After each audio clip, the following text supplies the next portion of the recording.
हे दोस्तों, I am Anamika and welcome back to my YouTube channel. तो कैसे हैं आप सब लोग? आई होप आप सभी लोग बढ़िया होंगे। आज हम एक नए शो का स्टार्ट करने जा रहे हैं, एक नई जर्नी स्टार्ट करने जा रहे हैं एंड इस जर्नी का नाम है एंड इस शो का नाम है ऑथर स्टोरीज। यूजुअली हम सारी बुक्स पढ़ते हैं बट हमें ये नहीं पता होता कि इस बुक को लिखने का रीज़न क्या था। हम ये जानेंगे कि एक ऑथर को पूरी बुक लिखने में कितना टाइम लगता है, उसके पीछे उसकी सोच क्या होती है और किस तरीके से वो राइटिंग करता है, उसकी राइटिंग स्किल्स क्या होती हैं और क्या क्या उससे प्रॉब्लम फेस करनी पड़ती है अपनी बुक को पब्लिश करने के लिए। अगर आप भी कोई बुक लिखना चाहते हो तो शायद उनकी राय की वजह से, उनके एडवाइस की वजह से आप भी लिख सकते हो।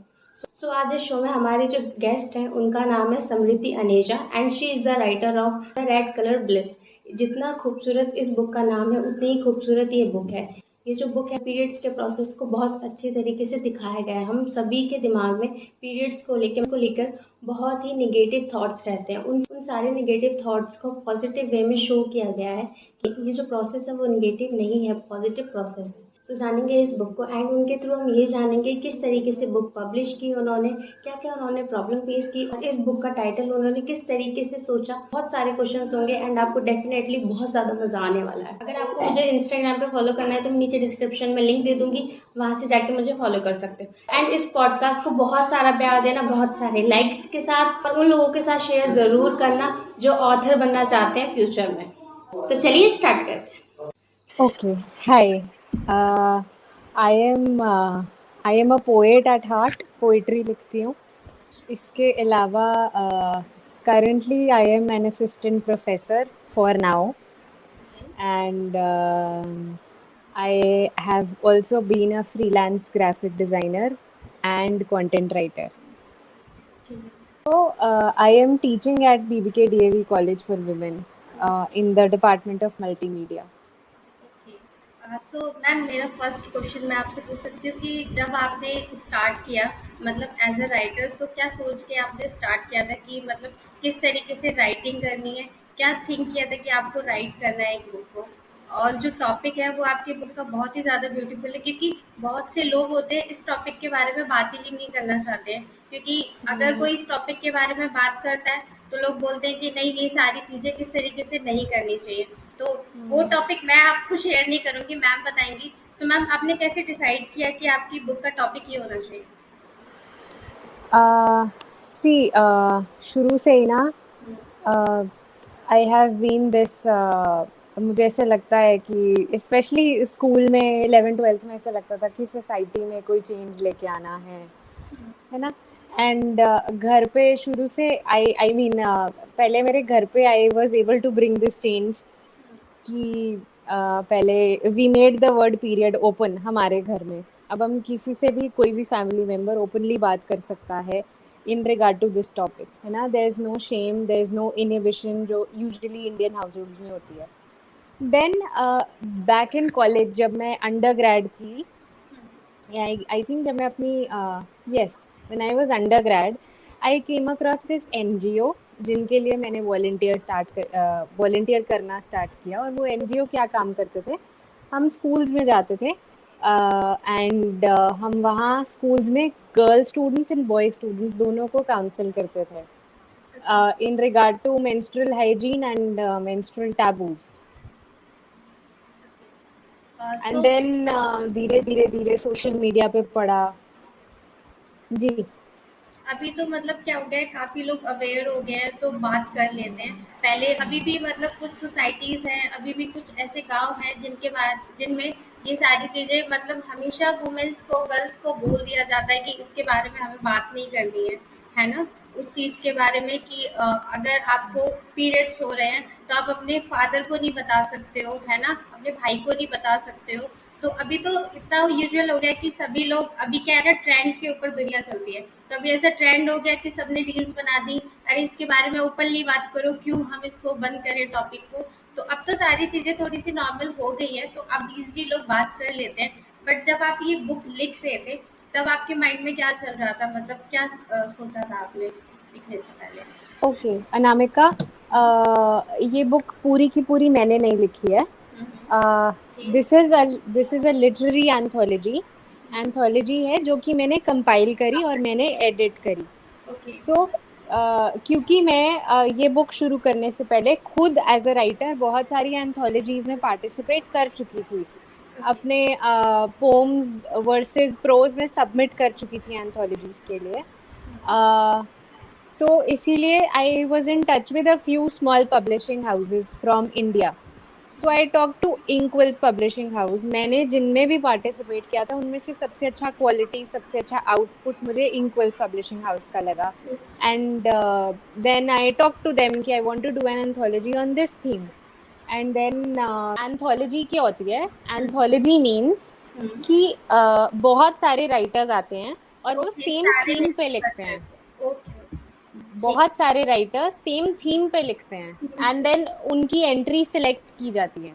ओके, सो आपको काफ़ी सारे फिर राइटर्स के आए होंगे, तो फिर आपने उन तो द रेड कलर ब्लिस के साथ प्रॉब्लम ये आती थी कि इवन दो जो कॉम्पोजिशंस हमें मिले वो पॉजिटिवली बात करने की कोशिश करते थे मेंस्ट्रुएशन के लिए, पीरियड्स के लिए पॉजिटिवली बोलते थे, जो कि हमारा थीम था बुक का।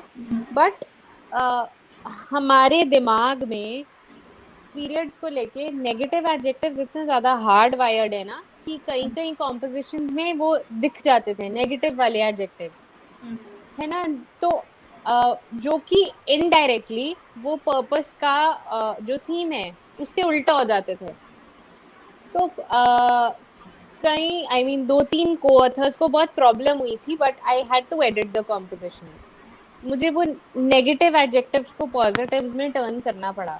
मेंस्ट्रुएशन के प्रोसेस को एक्नॉलेज किया जाए, उसको रिस्पेक्ट के साथ देखा जाए, उसको थोड़े से प्यार के साथ देखा जाए, you know, to give it the acknowledgement that it deserves, right? And at the same time, the book tries to remove menstrual taboos. Okay, ma'am इस बुक को लिखने में आपको कितना टाइम लगा? मैं जान सकती हूँ कितना टाइमिंग लगा आपको एक बुक एक राइट करने में? यूजुअली कितना टाइम लगता है? ओके, सो इस बुक को पब्लिश हुए 2 साल हो चुके हैं। And as far as I can remember, क्योंकि मैं खुद स्टूडेंट थी और जब मैंने शुरू की थी, जब कॉन्सेप्चुअलाइज की थी, तब मैं मास्टर्स कंप्लीट कर रही थी। And I think 6 months, 6 month. जितना मुझे याद है 6 months लगे थे। क्योंकि पहले तो ईमेल पे एंट्रीज मंगाई हमने। सो हमने शॉर्ट स्टोरीज, पोम्स और ओपन लेटर्स, ये 3 फॉर्मेट्स में एंट्रीज मंगाई। एंड वो we received them on email, सबकी सब। I collected them and then I selected them, I filtered out, और उसमें जो जो मुझे लगा थोड़े एडिशंस होने वाले हैं वो एडिशंस करे। Then we created a WhatsApp group जिसमें we would give updates to all the coauthors, जो भी पार्टिसिपेंट्स थे जिन्होंने अपनी एंट्रीज भेजी थी, जो सेलेक्टेड राइटर्स थे। देन बुक का फर्स्ट ड्राफ्ट बना, वो दिखाया गया सबको। देन बुक का कवर बना, वो सारे को ऑथर्स को दिखाया गया। And then finally when we had the first paper back, जब प्रिंट हुई, तो उन सब को ऑथर्स को वो डिलीवर की गई। ओके मैम, आपने इस बुक का टाइटल कैसे सोचा था कि आपको अपनी बुक का ये नाम रखना है? आपने कैसे डिसाइड किया? सो पहले तो क्योंकि बुक जो है वो मेंस्ट्रुएशन को पॉजिटिव लाइट में दिखाना चाहती है, तो उसको एडजेक्टिव दिया bliss, you know, that it's a form of happiness, it's a beautiful process, है ना। तो उसको एडजेक्टिव दिया bliss. And then the red coloured bliss, क्योंकि मेंस्ट्रुएशन के साथ रेड कलर एसोसिएट होता है। ओके, काफ़ी ज़्यादा दिमाग लगाया इसको करने में, क्रिएट करने में।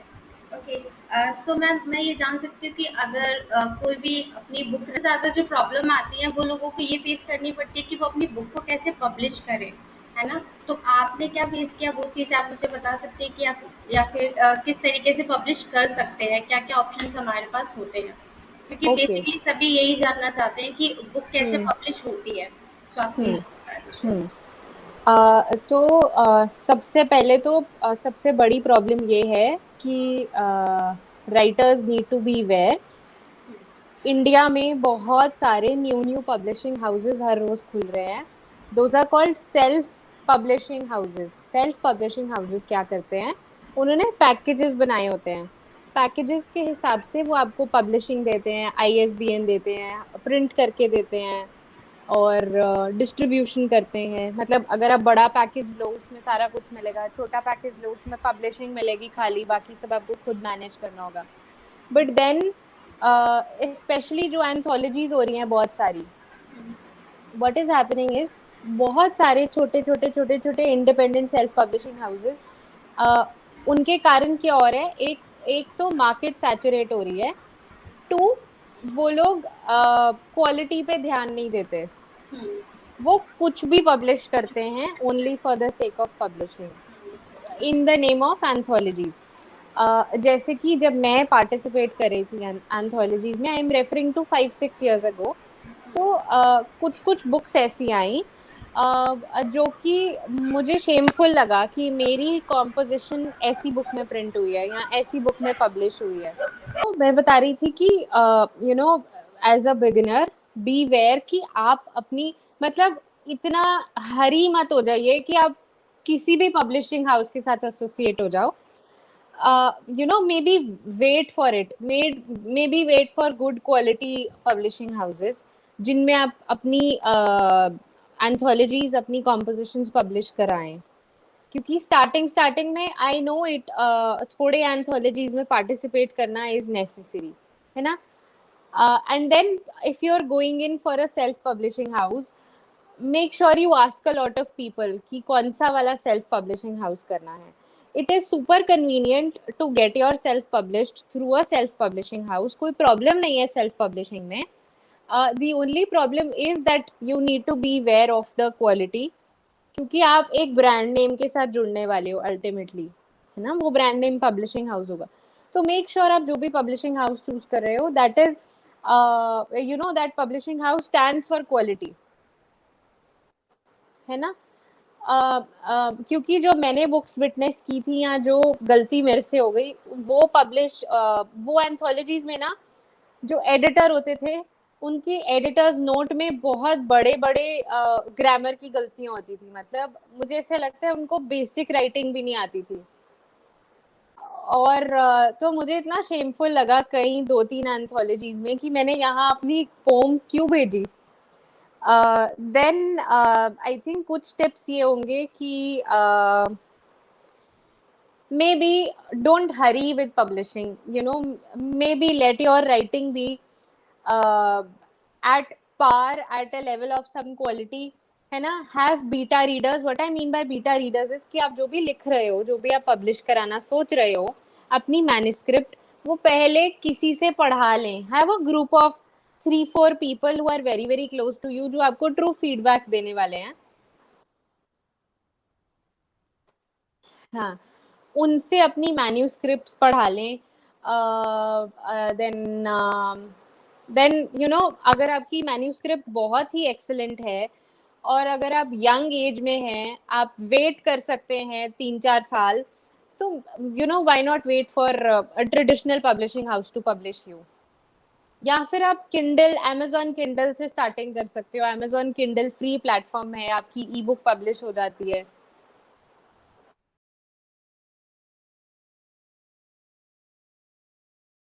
मतलब जो जैसे स्टूडेंट्स होते हैं ना, 6th-7th पोजीशन वाले स्टूडेंट्स क्लास में, 6th 7th 8th पोजीशन वाले, तो मैं बैक बेंचर थी ना मैं टॉपर थी, मिडिल में, है ना, मिडिल में। हाँ, बट देन मुझे शुरू से लैंग्वेजेस पसंद थी। पर्सनली मुझे English, Hindi and Punjabi is my mother tongue, तो ये तीनों लैंग्वेजेस का मुझे राइटिंग सेक्शन बहुत पसंद होता था। Then in class 11 and 12 I opted for humanities. Okay. So humanities में I took up elective English and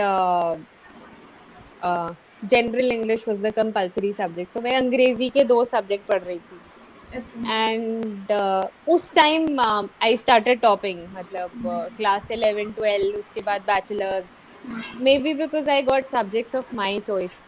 तो तब जब मैंने ह्यूमैनिटीज ली 11th-12th में, तब मुझे ये स्ट्रगल करना पड़ा कि पीपल टोल्ड मी कि आप इंटेलिजेंट हो, you are among the good students, you are among the sincere students, why are you opting for humanities, why don't you go for commerce और मेडिकल एंड नॉन मेडिकल।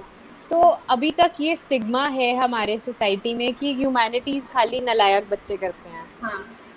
है ना। जबकि humanities तो कोई civil services में जा रहा है, they could take up humanities, कोई लैंग्वेजेस में जा रहा है, कोई सोशल साइंसेस की फील्ड में जा रहा है, कोई कंप्यूटर्स के फील्ड में जा रहा है, they could take up humanities. कोई आर्ट के फील्ड में जा रहा है, they could take up humanities. तो अभी भी हमारी सोसाइटी में ना कॉमर्स, मेडिकल, नॉन मेडिकल को ही अच्छा माना जाता है। सबको ऐसे लगता है कि आर्ट्स जो है वो नालायक बच्चे लेते हैं, जो कि गलत बात है, ऐसा कुछ नहीं है। नहीं, वो नहीं सोचते। जबकि I would tell you, I had psychology also in arts in class 11-12 में साइकोलॉजी भी ली थी। तो psychology is a challenging subject, then इतनी सारी लैंग्वेजेस पढ़ना is challenging, history is challenging, political science is challenging, economics, accountancy humanities में भी मिल जाती है। In fact I would say humanities is one field जिसके सबसे ज़्यादा ब्रांचेस हैं, सबसे ज़्यादा स्कोप है। तो एक ये स्टिग्मा रिमूव करना है हमें। एंड देन आई थिंक जो दूसरा स्ट्रगल आया वो मुझे आई थिंक अपनी एंग्जाइटी को लेके आया। तो मुझे at one point of life बहुत ज़्यादा एंग्जाइटी होती थी, like extreme case of anxiety. तो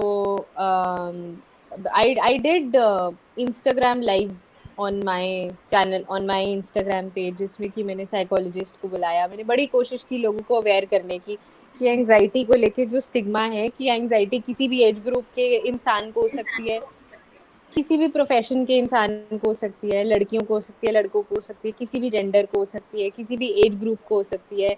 and then you cannot just snap out of anxiety. अगर स्नैप आउट कर सकते हैं एंग्जाइटी तो फिर साइकोलॉजिस्ट का क्या काम था, है ना। फिर तो लाइफ बहुत इजी हो जाती है अगर कोई भी किसी भी प्रॉब्लम से बस ऐसे ही स्नैप आउट कर जाता।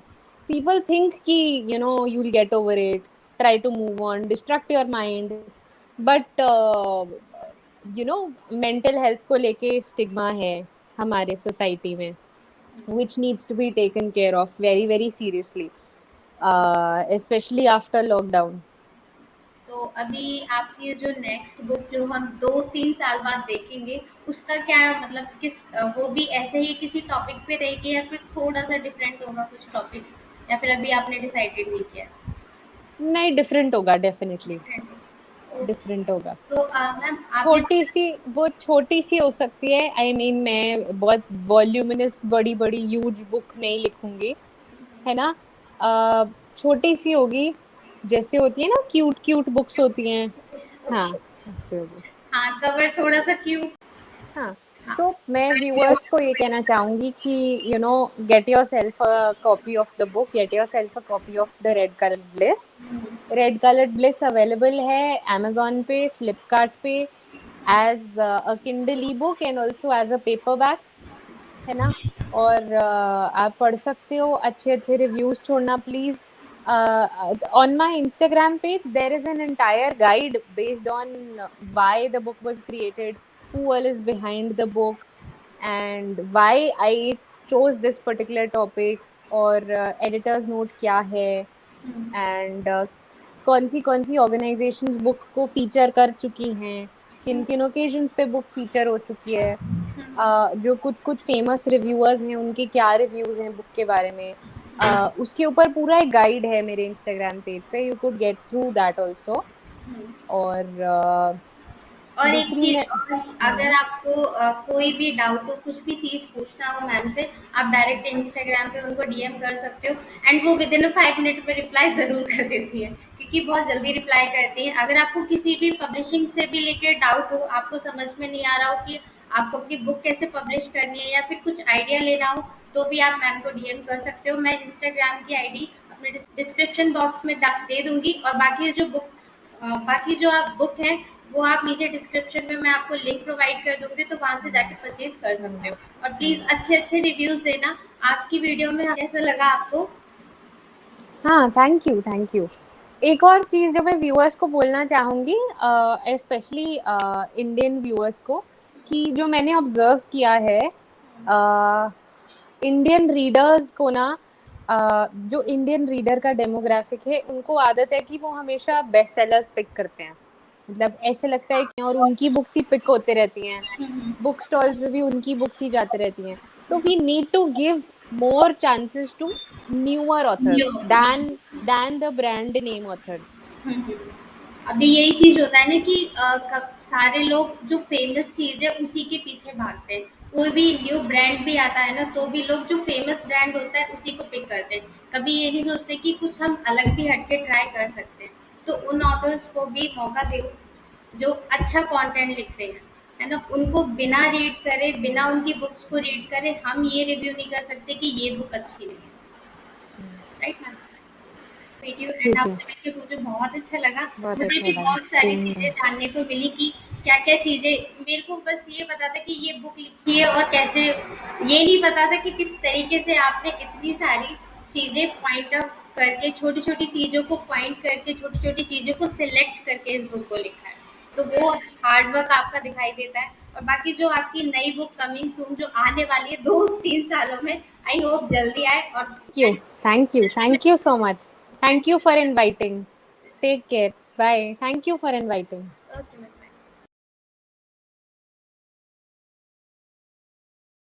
क्या मैं सच में एक मुकम्मल शायरा हूँ या बस फितूर है शायरा होने का?